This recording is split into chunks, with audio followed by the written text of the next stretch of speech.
मनीष को उपरमुह कर किए से धन 3 महला कोठा आपणकर 100 एकर जमी कोटी कोटी टंका बैंक बालांस जो मनीष मनर अहंकार अच्छी मु धनी ताको सबुदिन मशाणी आड़े नहीं टिके बुले दे आसो 5-7 दिन गाँ मुंड मशाणी पाखे बुले दब कह बापा शेष ये से ता मन को बुझीज जे संपत्तिर मूल्य केते बेकार कौन अच्छी ये संपत्ति का संगे जाइए ना संपत्ति किए निब कई नहीं कई नेबेनी ताले ये जो प्राचुर्य ऊपर चढ़ी ये कहले मु राजा सी गरीब सी कौन मो मैत्र हम वास्तव आज दुनिया रे मध्य से पुओ झील बाहागर करेंगे जे मंगलसूत्र बंदेवा आनीथब कि चेन बंदेवा आनीथब ताकू थंडा कौन देख गोड़ धुआ देख कौन डाइनिंग रे बसैवा कौन देख ताकू एसी रूम को नवा कौन देख जे 50 टंकिया व्यवहार से ठिया होता द्वारे भाई केते आसिल बस टे 50 टंका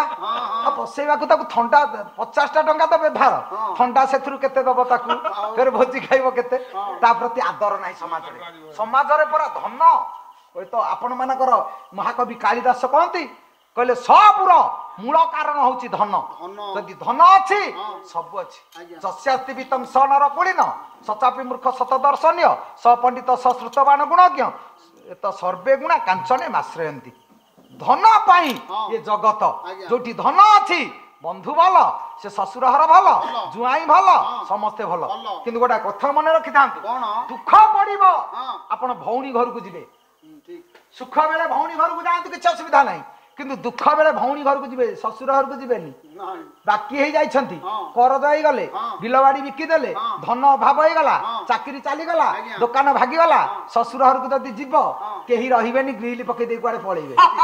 तबे एठी आइलानी मागिबो तेनु दुख पड़िला बेले ससुर घर को जीवेनी सुख रे अछंती भल रोजगार अच्छी मिठा 5 किलो पहाड़ आनिले परिवा पत्र धरले एसी कार धरी द्वारे पहुंचले शाड़ी की देखिबा सब सेवा कौन सासू नाकेरे ओढ़ना देकी मांस किनिबा कथा कौन ससुर पुआ सहरी भिड़ी नबा कौन सोला नन्ना को उठ आसिले बोली कुंढे पकेबा कौन यदि धन नाही ग्रिल चाबी पके दे भितर रहिबे दे तमे बजेबो आसीबो केही सुनिबेनी किंतु दुख पड़िला आ गोटाए जागा को जिवे भौणी पाखु पैसा नहीं पाखरे दिन मजूरिया सावित्री की साड़ी खंडे नवा को पैसा नहीं आखिरे लुह भौणी द्वारे दीपर खरे पहुंची जीवे भौणी नहीं जीव पेटे खुआई ठंडा खुआई पान दे तमें जदि कह झील आ जाऊँगी मुझे तो आनी पार्लिनी कि 50 कि 100 रखिता ना कहीं आणुलु कहीदे भाई की छाड़देव स्वामी ऑफिस आसला बेलू यारी पैसा गडरे जुग नहीं जोड़े 500 टंकिया देख मो नना व्यस्त भितर थला जे किछि आनिनी 1000 टंका दे देकी पड़े तो सबू हम व्यतिक्रम आम पूरा व्यतिक्रम परिस्थिति रे पहुंचीचे जहाँ सब उल्टा हम कहीं व्यतिक्रम है कि जो देदेला पावर बापा संपत्ति रे झीर अधिकार तुम्हें ढिसी मिलिया बिकिबु कि से कह मु 10 कत देबिनी तो दबु लखे से जो व्यतिक्रम हो गला ताले स्वार्थ पाई सिना किंतु वास्तव जीवन को देखिले भौणी सहित भाईर जो निबिड़ संपर्क सृष्टि आउ का पाखरे नहीं तेणु सुख पड़िले ससुर घर जीवे दुख पड़िले भौणी द्वार को जीवे ताले कहबार उद्देश्य से दिन चिंता कले राजा मते चिन्हि पारिलेनी पिपीलिका गर्भ पर्वत तार लागी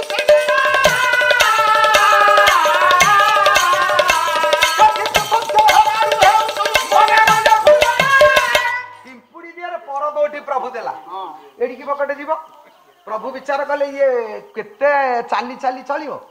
पर दोटी देबी ये टिके उड़ीबो खाद्य संग्रह करिवो जेमिति गातरु बाहला ये उड़ीला कहला कि मु चालुथली कौन उड़िली ता मन कौन भावला मु कुआडे कौन हो गली आज नहांती परम पूज्य मथुरी बाबा से कथा टी भल कहती कहले पिंपुड़ी गातुरु बाहला बेले सी भाव मु कौन हो गली अच्छा तो दिए एड़िकी पकटे पकटे जदि लगी पर तू कुआडे कौन हो गलुनी ताले गरुड़ देहर तो एड़े एड़े डेणा अच्छी सी तो कुआडे कौन होनी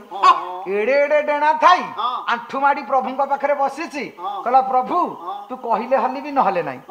सी भावुची एड़े एड़े डेणा थाई प्रभु निर्देश किंतु आधे टोपी अच्छी कहला कौन करी कुआडे जीवी आ कुआडे तू जीवु जार पैसा कोटी कोटी टंका सी पछे के ग्रिल देखी नथब बियर बार किंतु जार मूल्य गोटे बड़ी पड़ो से कौन करवा गोटे भल बियरटे पकईदबा ଆଉ କୁଆଡେ ଯିବ କାଇଁ ସେଇଟା ପୁରା ନିହାତି ଦରକାର ଆଉ ପଇସାଟା ଗୋଟିଏ ଲଗେଇବ ଇଏ ଜାଣିପାରୁନି ପିମ୍ପୁଡି କହିଲା କଣ ଖାଇବା ଗୋଟେ ତ କଣ ଖାଇବା ନିଆଁ ପାଖକୁ ଦୌଡ଼ିଲା